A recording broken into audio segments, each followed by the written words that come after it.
So,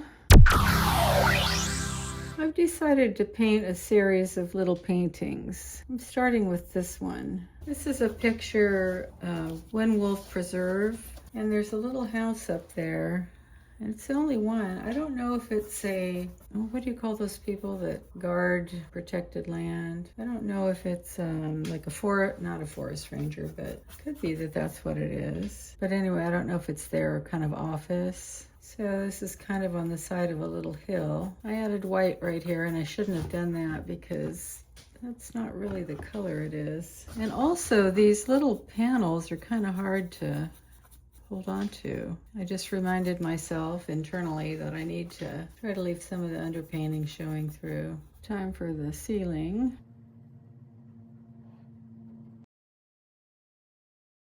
So I went and had lunch and came back and thought, well, this doesn't look right. This needs more texture.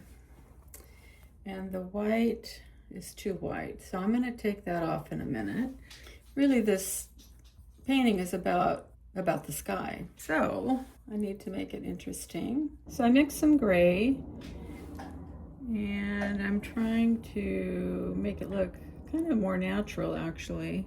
The thing about these lower clouds is they are further away in the distance, so you want them to look thinner.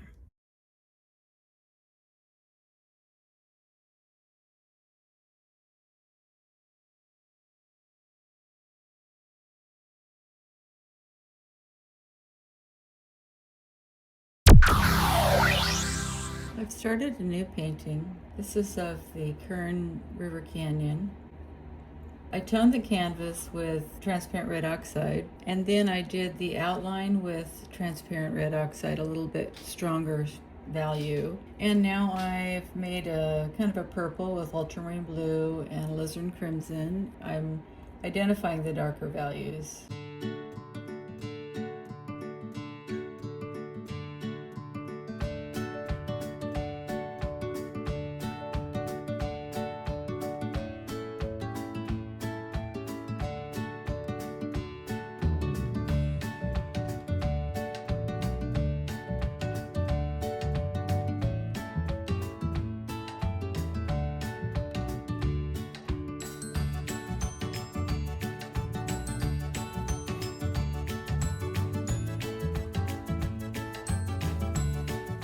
So the sky is never one color. If you look at the photo, it's more ultramarine blue higher up. So I've added ultramarine blue here. And then this part is cerulean blue and a little bit of phthalo blue. And there's some little wispy clouds over in this area, and I'm going to add these later. So this is white and yellow ochre.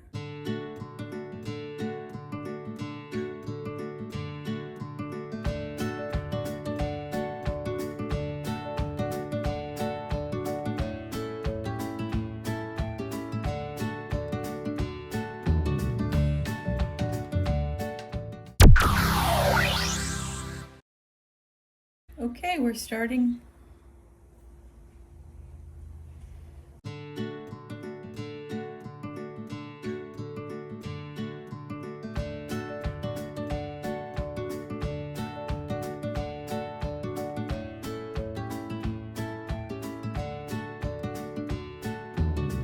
So I think the value is too dark on this forward mountain range, so I'm adding a little bit of this whiter color to it.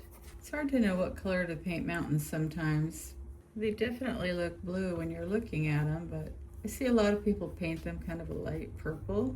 I think that's better. We'll sit on that a little while. Now I'm going to put some color variation in these trees in the distance. Basically, the best thing to do is you want to put texture in here. Make it look like trees. This kind of was all the block in. You've heard that expression, you got to paint the ugly first. That's usually the block in. These greens are a mixture of ultramarine blue and yellow ochre, and ultramarine blue, yellow ochre, and transparent red oxide. Don't want to lose that darker value kind of underneath. That's what helps to give it definition. This is probably the darkest value in the painting, but for right now I'm happier with it. I do notice there's some lighter colored foliage up here. Okay, I like the way that looks.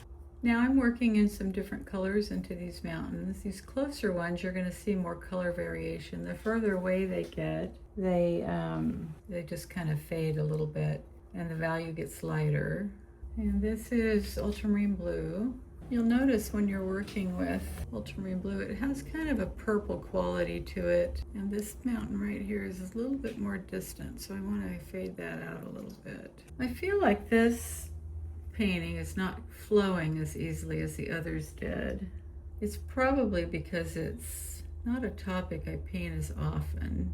I'm feeling a little bit more insecure about this. And I'm doing something that I call dabbing, which is never a good strategy for painting. So the darker color I'm noticing is bringing it forward, which is what I do want to do because this is the foreground. And the closer things to you are darker. There's light. The light's coming from the upper left, so I'm going to show more. I'm going to show some sun here on the grass. I'm going to allow the paint to be a little thicker. I've started to use a little bit of purple to indicate shadows. Everything that you paint has to be kind of anchored to the ground. You just can't put a tree and have nothing that shows the connection.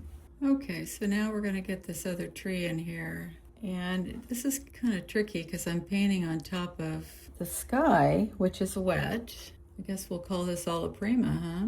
And it's fading out the color.